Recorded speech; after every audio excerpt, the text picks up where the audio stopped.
How Full is Your Bucket? For Kids. Written by Tom Rath and Mary Reckmeyer. Illustrated by Maurie J. Manning. Felix was putting one of the last blocks on his tower when his little sister came in. "I want to build with you," she said. Felix scowled. "Go away, you're too little." "I'm big." "Stay back, you'll knock it over." "I can be very careful." "Go play with your baby toys, Anna." Thwack! "Grandpa!" Grandpa shook his head. "Felix, you just dipped from your sister's bucket. Like everyone else, Anna has an invisible bucket. When it's empty, she feels bad. But when it's full, she feels great. Didn't you ever notice your own bucket?" Invisible bucket? Sometimes Felix couldn't tell when his grandfather was joking.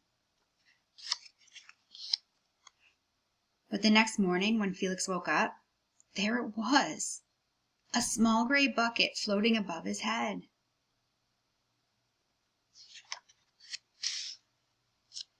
When Felix came down to have breakfast, his mom was in a hurry. "I've got a meeting this morning, and it's almost time to go." "Anna, sit still!"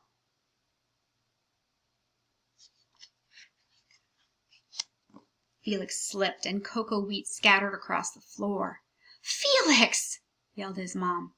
"You should have used the stool to reach that."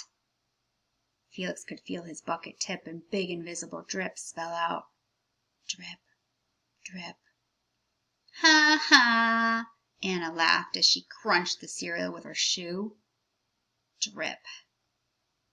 "Get the broom and clean that up before you miss the bus," scolded Mom.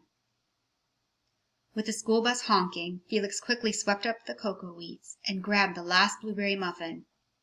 But before he could even take one bite, Buster jumped up and grabbed the muffin from his hand. Drip. "Hey, look at Felix's new backpack. My baby brother has one just like it." Drip. "Shh, Felix. Shh, shh." Drip. "Watch out, shrimp." Drip.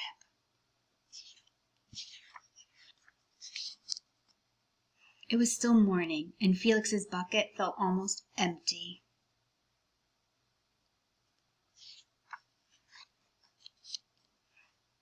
As he watched his classmates walk into the room, he secretly hoped they would trip and fall. That's what it feels like when you have an empty bucket.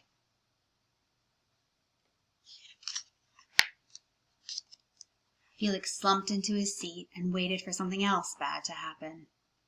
Mrs. Bumblenickel walked slowly up to his desk and handed him a paper. He could hardly bear to look. "Felix, you wrote a wonderful story. Would you please share it with the class?" Felix grinned and felt a big drop land right in his bucket. Drop! The class grew quiet. They laughed at all the right places and oohed at the scary parts. When Felix finally read "The End," everyone clapped. Even Emily, who sat next to him and didn't usually like dinosaurs. Felix felt a whole shower of drops land in his bucket. Maybe the day wouldn't be so bad after all. Drop, plop, plink, drop.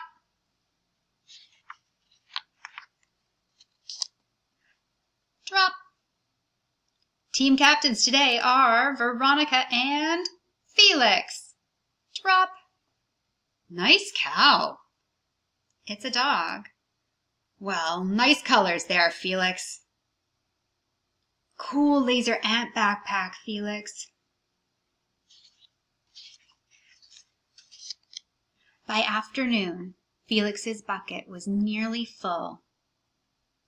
At recess, when he looked around, Felix suddenly realized that his grandpa was right. Everyone else had a bucket too.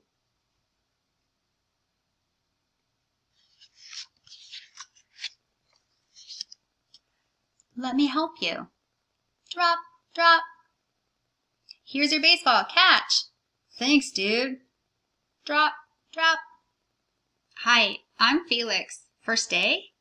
Yes, I'm Amir. Drop, drop.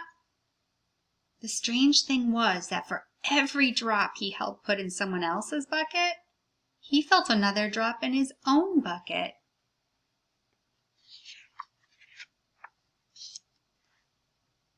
When Felix burst in the door after school, he shouted, "You were right, Grandpa. I do have a bucket, and I understand how it works." Then he saw Anna's torn doll. "Bad dog!" he almost scolded. But then he thought, dogs might have invisible buckets too. "Your doll will be okay, Anna," said Felix. "Mom will fix her. Until then, do you want to help me build the tallest building in the world with my blocks?"